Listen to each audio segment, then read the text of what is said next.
PSC సభ్యులకు ఇతర media సభ్యులందరికీ కూడా నా హృదయపూర్వక అభినందనలు తెలియపరుస్తూ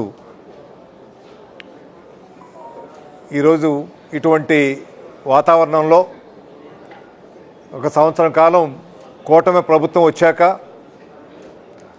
గతంలో ఏ విధంగా అయితే రాష్ట్రం విభజన తర్వాత విభజనలో నష్టపోయిన కంటే గత 5 సంవత్సరాల్లో ఈ రాష్ట్రం విపరీతంగా నష్టపోయింది. అన్ని రంగాల్లో ఆర్థికంగా, లేదంటే ఇతర అభివృద్ధి కార్యక్రమాల్లో కానీ, లేదంటే మౌలిక సదుపాయాలు కల్పించడంలో కానీ, అదేవిధంగా ఆర్థిక వ్యవస్థను కుదేలవడంలో కానీ అన్ని రంగాల్లో కూడా వైఫల్యమైనటువంటి ఈ పరిస్థితుల నుంచి కూటమి ప్రభుత్వం ప్రధానమంత్రి మోడీ గారు ఆశీస్సులతో అనుభవమైనటువంటి పరిపాలనా దక్షత ఉన్నటువంటి మన ముఖ్యమంత్రి చంద్రబాబు నాయుడు గారు ఆధ్వర్యంలో, పవన్ కళ్యాణ్ గారి సారథ్యంలో డిప్యూటీ ఉప ముఖ్యమంత్రిగా ఈ రాష్ట్రాన్ని అభివృద్ధి బాట వైపు నడిపించడంలో విజయవంతం సాధించడం, ఈ 11 మాసాల్లో అన్ని రంగాల్లో కూడా అభివృద్ధి సాధించేటువంటి ప్రక్రియ కొనసాగుతూ ఉంది.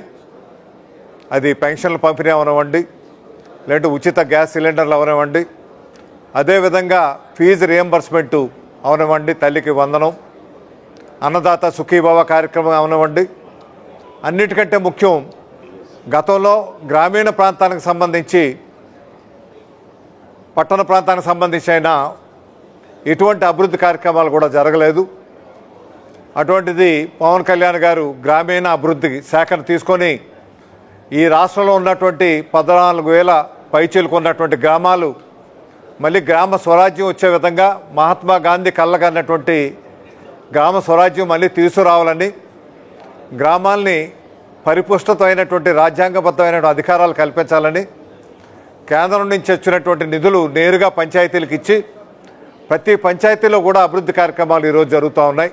మేము గర్వంగా ప్రతి పంచాయతీకి వెళ్ళి ఈ పంచాయతీలో ఈ కార్యక్రమం చేశామని చెప్పగలుగుతూ ఉన్నాం. గతంలో కనీసం ఒక చిన్న రోడ్డు కూడా వేసే పరిస్థితి లేదు. అటువంటిది మీకు 15th ఫైనాన్స్ కమిషన్ డబ్బులు కానీ, గతంలో బకాయిలు పడి ఏవైతే డబ్బు ఇవ్వకుండా ఎన్ఆర్ఈఎస్లో బకాయి పెట్టారో మళ్ళించారో ఆ డబ్బు కూడా మళ్ళీ పేమెంట్స్ అవి చేస్తూ అభివృద్ధి బాటలో తీసుకెళ్తున్నారు. ఒకవైపు ఏమో నిరుద్యోగ యువతకు ఉద్యోగ అవకాశాలు కల్పించాలనేటువంటి ఉద్దేశంతో ఏ అయితే ఎన్నికల ముందు కూటమి ప్రభుత్వం వచ్చే హామీలు ఇచ్చామో ఆ హామీలు నెరవేర్చడంలో భాగంగా బహుశా ఎప్పుడూ లేదు ఈ దేశ రాష్ట్ర చరిత్రలో 16,000 మంది ఉపాధ్యాయులు రిక్రూట్మెంట్ జరగడం అన్నది బహుశా ఇదే మొదటిసారి జరుగుతోంది, ప్రాసెస్ అవుతూ ఉంది. ఈ నెలాఖరికి వచ్చే నెల మొదటి వారంలోకి రిక్రూట్మెంట్ అంతా పూర్తవుద్ది. దాంతోపాటు కానిస్టేబుల్ సెలక్షన్స్ కూడా సుమారు 6,000 మంది కానిస్టేబుల్ని తీసుకునేటువంటి ప్రక్రియ కూడా మొదలుపెట్టి పూర్తి చేయడం జరుగుతూ ఉంది. ఒకవైపు గతంలో పరిశ్రమలు రాకుండా పారిశ్రామికవేత్తలు భయభ్రాంతులకు గురై వెనక్కి వెళ్ళిపోయినటువంటి పరిస్థితి ఉంటే ఈరోజు రెడ్ కార్పెట్తో పరిశ్రమలందరూ కూడా తీసుకొని వచ్చి పరిశ్రమల ద్వారా, ఇన్వెస్ట్మెంట్ ద్వారా, ప్రైవేట్ ఇన్వెస్ట్మెంట్స్ ద్వారా మౌలిక సదుపాయాలు కల్పించడమే కాకుండా పరిశ్రమల ద్వారా ఉద్యోగ అవకాశాలు కల్పించాలనే ఉద్దేశంతో ఈ 14 మాసాల్లో సుమారు 10 లక్షల కోట్ల రూపాయలు అదనపు ఇన్వెస్ట్మెంట్ ఈ రాష్ట్రానికి వస్తుందంటే చాలా సామాన్యమైనటువంటి విషయం కాదు. ఈ కూటమి సాధించినటువంటి ఘన విజయం ఇది. వేలాది ఉద్యోగ అవకాశాలు ఈ ప్రైవేటు పరిశ్రమల ద్వారా వచ్చేటువంటి అవకాశం ఉంది. ఒక విశాఖపట్నం చూసుకుంటే ఉత్తరాంధ్రకు వెనుకబాటుతనం లేకుండా చేయాలనేటువంటి ఆలోచనతో ఒక ఐటీ హబ్గా, ఒక ఫైనాన్షియల్ క్యాపిటల్గా విశాఖపట్నాన్ని రూపొందించే విధంగా మీకు టీసీఎస్ కానీ, మైక్రోసాఫ్ట్ కానీ, ఐబిఎం కానీ, yahoo.com కానీ, ఇటువంటి మెటా కానీ ఇటువంటివన్నీ కూడా విశాఖపట్నానికి వచ్చేటువంటి ప్రక్రియలో అవన్నీ కూడా ఎంఓయూ అయినాయి. వేలాది ఉద్యోగస్తులు వచ్చే అవకాశం ఉంది. అంతేకాకుండా ఈ ప్రపంచంలోనే కొత్త టెక్నాలజీ అయినటువంటి నెక్స్ట్ జనరేషన్కి ఉపయోగపడే క్వాంటమ్ టెక్నాలజీతో క్వాంటమ్ వ్యాలీ అమరావతిలో మొట్టమొదటిసారిగా ఆసియా ఖండంలో మన ఆంధ్ర రాష్ట్రంలోనే మొట్టమొదటిసారి క్వాంటమ్ వ్యాలీ వస్తూ ఉంది. అటు అమెరికాలో ఉంది, కెనడాలో వాటర్లూ వ్యాలీ ఉంది, సిలికాన్ వ్యాలీ అమెరికాలో ఎట్లా అయితే ఉందో అటువంటిది మనకి క్వాంటమ్ వ్యాలీ అని అమరావతిలో పెట్టే ప్రక్రియ ఏదైతే ఉందో ఈ ప్రక్రియ కూటమి ప్రభుత్వం వల్లే సాధ్యపడ్డది. ఒక సుస్థిర పరిపాలన ఇచ్చి గత 5 సంవత్సరాల్లో 151 మంది ఎమ్మెల్యేలు గెలిపించినప్పటికీ, సుస్థిరమైనటువంటి ప్రభుత్వం ఉన్నప్పటికీ సుస్థిర పరిపాలన ఇవ్వడంలో పూర్తి వైఫల్యం చెందింది. ఈరోజు కూటమి ప్రభుత్వంలో ఒకే కుటుంబ వ్యవస్థగా ఉండి అందరూ కూడా కలిపి మమేకమై కేంద్ర రాష్ట్ర ప్రభుత్వాలతో ఒకవైపు పోలవరం ప్రాజెక్టు కానీ, ఒకవైపు అమరావతి కార్యక్రమాలు కానీ ఇవన్నీ కూడా పటిష్టంగా జరుగుతూ ఉన్నాయి. ఇవన్నీ కూడా వీర సైనికులకి, జన సైనికులకి, వీర మహిళలకు తెలియపరచాలనేటువంటి ఆలోచనతో వారితో షేర్ చేసుకోవాలని, అభివృద్ధి ఫలాలు వారికి తెలియపరచడం కాదు, వాళ్ళ అభిప్రాయాలు కూడా తెలుసుకొని వాళ్ళ అభిప్రాయాలకు అనుగుణంగా ప్రజలకు మరింత చేరువయ్యేటువంటి భవిష్యత్తు ప్రణాళికలు రూపొందించుకోవడానికి కావాల్సిన విధంగా ఈ డెలిగేట్ సమావేశం అన్నది 28, 29, 30 తారీఖుల్లో విశాఖపట్నంలో ఉత్తరాంధ్రకి మొట్టమొదటిసారిగా ఈ కార్యక్రమం ఇచ్చినందుకు పవన్ కళ్యాణ్ గారికి నా హృదయపూర్వక అభినందనలు తెలియపరుస్తున్నా. ఆయన ఉత్తరాంధ్ర అంటే ప్రత్యేకమైనటువంటి అభిమానం. గతంలో ఆయన రాజకీయంగా వచ్చినప్పుడు మొదట్లోనే ఆయన ఒక మాట ఇచ్చారు, ఉద్దానంలో కిడ్నీ వ్యాధులతో వేలాది మంది ఏ రకంగా అయితే ప్రాణాలు కోల్పోతున్నారో వాళ్ళకి మంచి భవిష్యత్తు ఉండే విధంగా భవిష్యత్తులో ఇటువంటి కిడ్నీ వ్యాధులు రాకుండా ఉండాలని అంతర్జాతీయ స్థాయికి కూడా తీసుకొని వెళ్ళి అక్కడ మంచి వైద్యశాలను నిర్మించి ఆ వ్యాధిని అరికట్టే విధంగా చర్యలు తీసుకోవడంలో ఏ రకంగా అయితే విజయం సాధించారో అదేవిధంగా ఉత్తరాంధ్ర స్టీల్ ప్లాంటు ఏదైతే మనకి ఆయుపట్టుగా విశాఖ ఉక్కు ఆంధ్రుల హక్కు అని ఏదైతే పోరాటం చేసుకున్నామో ఆ పోరాటం ఫలితంగా వచ్చినటువంటి విశాఖ ఉక్కుని ప్రైవేటీకరణ కాకుండా కాపాడే విధంగా ఆ ప్రయత్నం చేసినటువంటి పవన్ కళ్యాణ్ గారు, నారా చంద్రబాబు నాయుడు గారు సఫలీకృతమై ఇటువంటి మంచి కార్యక్రమాలు చేయటంలో విజయవంతం సాధించాం. తక్కువ 14 మాసాల్లోనే భవిష్యత్తులో మరింతగా అభివృద్ధి చేయాలనేటువంటి ఆలోచనతో ఈ కార్యక్రమం ఇక్కడ చేయడం జరిగింది. భవిష్యత్ ప్రణాళికల్లో మా జన సైనికులు, వీర మహిళలు ప్రజల్లో మమేకమై ప్రభుత్వ పథకాలు ప్రజల్లోకి తీసుకొని వెళ్ళి ఇంకా ప్రజల అవసరాలు గమనించి అవసరాలకు సరిపడగా ప్రభుత్వ ప్రణాళికలు కూడా మార్చుకొని ఇంకా ముందుకు వెళ్ళి ప్రజల్లో మమేకమై చరిత్రలో చిరస్థాయిగా ఈ కూటమి ప్రభుత్వం ఉండాలనేటువంటి ఆలోచనతో నాకు తెలిసి ఈ జనరేషన్స్లో కానీ ఏ నాయకుడు కూడా కూటమిలో ఉన్నప్పుడు తర్వాత మేము అధికారంలోకి రావాలని సహజంగా ఎవరైనా ఆశిస్తారు.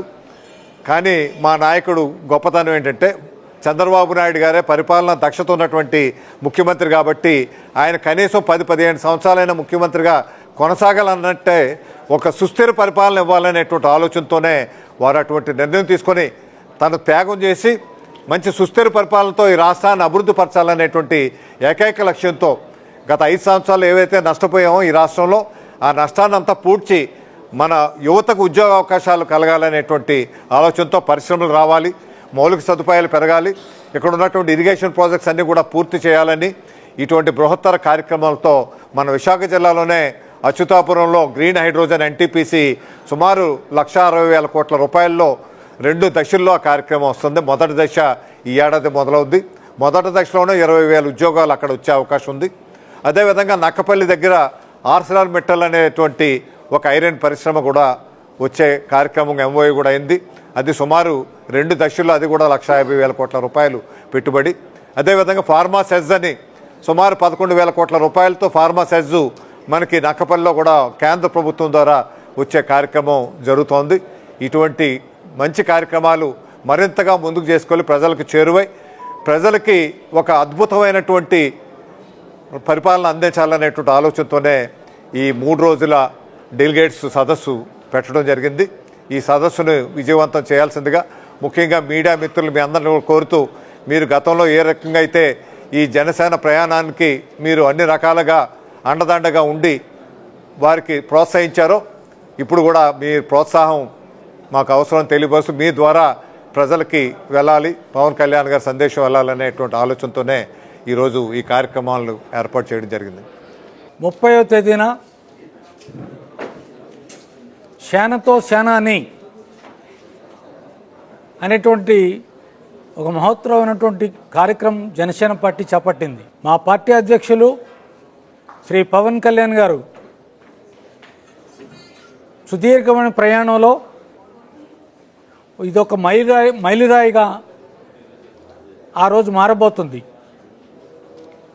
ఈ రాష్ట్ర భవిష్యత్తుకి మా పార్టీ శ్రేణులకి దశ చూపించే రోజుగా భావిస్తాం. 10 సంవత్సరాల క్రితం ప్రారంభించినటువంటి పార్టీ అనేకమైనటువంటి ఒడిదొడుకులు ఎదుర్కొని ఇవాళ ప్రభుత్వం స్థాపించే స్థాయికి ఎదగటం అనేటువంటిది చిన్న విషయం కాదు. దీని వెనక అనేక మంది జన సైనికులు, వీర మహిళలు, పార్టీ శ్రేయోభిలాషులతో కృషి మరవరాందని చెప్పి అనుకుంటూ 30వ తేదీన ఈ రాష్ట్ర నలుమూలల నుంచి, తెలుగు రాష్ట్రాల నుంచి దాదాపుగా మా పార్టీ జెండా మోసి మా అధ్యక్షుల వారి పేరు చెప్పి కడు పేద నిరుపేద వ్యక్తుల చేత కూడా పార్టీ వైపు ప్రవేశించే చూసేటట్లు క్రియాశీల కార్యకర్తలు, క్రియా వాలంటీర్సు తయారయ్యి వారందరినీ ఒక వేదిక మీదకి తీసుకురావటానికి 14,600 మంది డెలిగేట్స్గా ఒకే దగ్గర ఉండి గడిచిన సంవత్సరంలో మా ప్రభుత్వం, కూటమి ప్రభుత్వం ద్వారా శ్రీ పవన్ కళ్యాణ్ గారు ఏ విధమైనటువంటి కార్యక్రమాలు తీసుకున్నారు, వాటిపైన ప్రజల తాలూకా దృష్టి ఏంటి, పార్టీ నాయకుల తాలూకా, కార్యకర్తల తాలూకా ఉద్దేశం ఏంటి. మిగతా పార్టీల్లో నాయకుల తాలూకా ఉద్దేశమే ముఖ్యంగా భావిస్తారు. కానీ జనసేన పార్టీలో జన సైనికులు, వీర మహిళలు, సామాన్య ప్రజానికం తాలూకా ఆలోచన బట్టి మా అధ్యక్షుల వారి తాలూకా నిర్ణయం ఉంటుంది. దాని ప్రకారం 30వ తేదీన ఇందిరా ప్రియదర్శిని గ్రౌండ్లో సభ జరగబోతుంది. ఆ సభ ఏదో పవన్ కళ్యాణ్ గారు వస్తే మాకు జనం కతోలేదు. ఎందుకంటే ఈ దేశంలో ప్రధాని నరేంద్ర మోదీ గారి తర్వాత అత్యంత ఆదరణ ఉన్నటువంటి వ్యక్తి శ్రీ పవన్ కళ్యాణ్ గారు. పవన్ కళ్యాణ్ గారు వస్తున్నారంటే మాకు జనం గురించి కాదు, లక్షల్లో జనం వస్తారు. కానీ లక్షల్లో జనం గురించి పెట్టిన మీటింగ్ కాదు అది.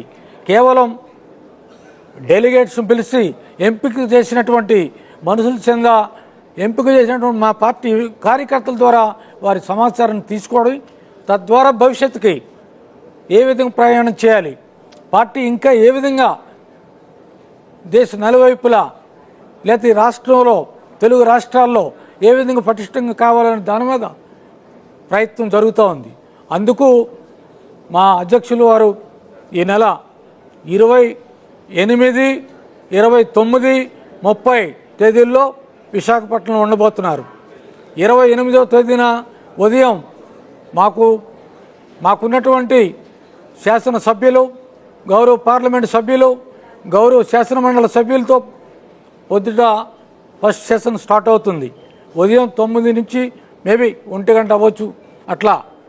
తర్వాత 2 గంటల నుంచి ఎగ్జిక్యూటివ్ కమిటీ, మా రాష్ట్రంలో ఉన్నటువంటి మా రాష్ట్ర ఎగ్జిక్యూటివ్ కమిటీతో పాటు ఇప్పటికే అనేక మందిని గుర్తించి కొంతమందికి నామినేటెడ్ పదవుల ద్వారా గౌరవించారు. వారందరూ కూడా దాంట్లో ఉంటారు. ఆ కార్యవర్గం ద్వారా పార్టీ తాలూకా మా అధ్యక్షుల తాలూకా నిర్ణయం కూడా ఆ రోజు చెప్పబోతుంటాం. మరుసటి రోజు కూడా ఇక్కడే 29న రాష్ట్రంలో ఉన్నటువంటి 25 పార్లమెంటు స్థానాల నుంచి కూడా మా పార్టీ పార్లమెంట్ వైజ్ ఎంపిక చేసినటువంటి కొద్ది మందితో అందరిని కూడా తీసుకొని మా అధ్యక్షులు వారు నేరుగా వారితో మాట్లాడబోతూ ఉన్నారు. వారు అయిన తర్వాత 29 మాకు ప్రత్యేకమైనటువంటి వీర మహిళా విభాగాలు ఉన్నాయి. వారందరితో కూడా సమయానుభాగంగా ఇంకా ఇతర మా పార్టీ ముఖ్యులతో 29 మాట్లాడతారు. 30వ తేదీన మీకు అందరూ చెప్పినట్లు మీ అందరి సహకారంతో ఈ రాష్ట్రం నలువైపుల నుంచి వచ్చినటువంటి అశేష జనాభానికి వారు దిశానిర్దేశం చేసే సంభాషణ ఉంటుంది.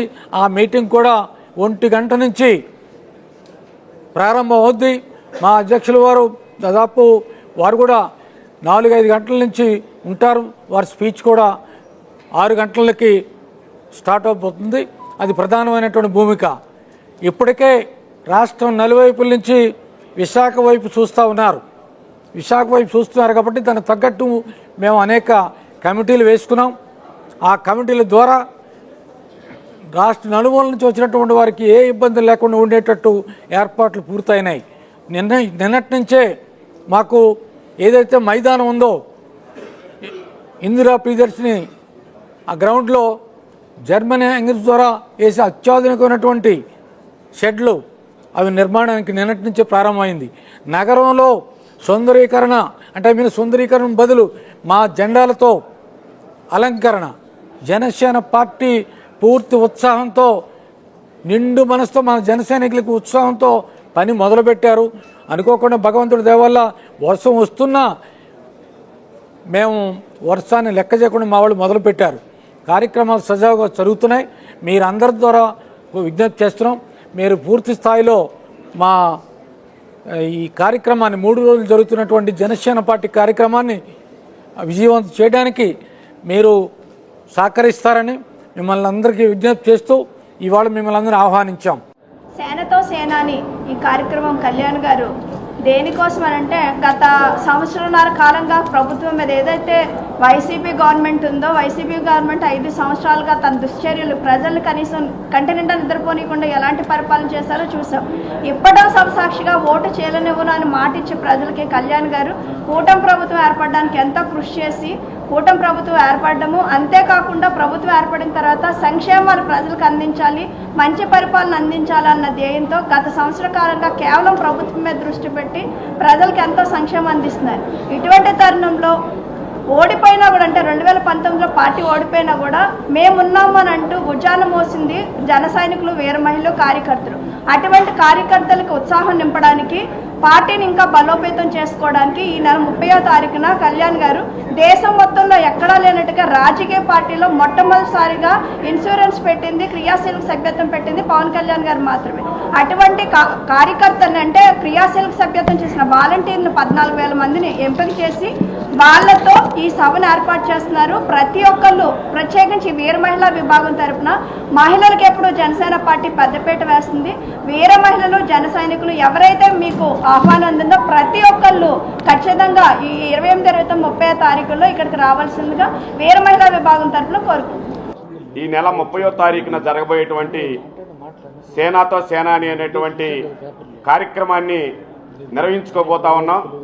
ఈ కార్యక్రమానికి ఆంధ్రప్రదేశ్తో పాటు తెలంగాణ రాష్ట్రంలో ఉన్నటువంటి క్రియాశీలకమైనటువంటి జన సైనికులు సుమారు 14,000 పైచిలకు మా యొక్క జన సైనికులు, వీర మహిళలు పాల్గొనబోతా ఉన్నారు. ఆ యొక్క బహిరంగ సభలో పవన్ కళ్యాణ్ గారు ఇప్పటివరకు పార్టీ స్థాపించిన నాటి నుంచి నేటి వరకు ఏమైతే మేము పోరాడి సాధించామో రేపు భవిష్యత్తులో కూడా దశ దిశ కార్యాచరణని రూపొందించబోతా ఉన్నారు. ఈ యొక్క కార్యక్రమానికి విచ్చేస్తున్నటువంటి జన సైనికులందరికీ కూడా ఎక్కడ కూడా ఎలాంటి ఇబ్బందులు లేకుండా మా యొక్క జనసేన అధినేత 12 కమిటీలను కూడా నియమించి వచ్చేటువంటి వారికి ఎలాంటి ఇబ్బందులు లేకుండా నియమించడం జరుగుతూ ఉంది. ఎక్కడ కూడా ఇబ్బందులు జరగవు. కాబట్టి ఆ కార్యక్రమానికి వచ్చేటువంటి ప్రతి ఒక్క జన సైనికులు కూడా ఇబ్బంది పడేటువంటి పరిస్థితి లేకుండా మా కమిటీలన్నీ కూడా ఈ యొక్క 30వ తారీఖు జరగబోయేటువంటి కార్యక్రమాన్ని విజయవంతం చేయడానికి ఈ యొక్క పత్రికా సమావేశాన్ని ఏర్పాటు చేసుకోవడం జరిగింది.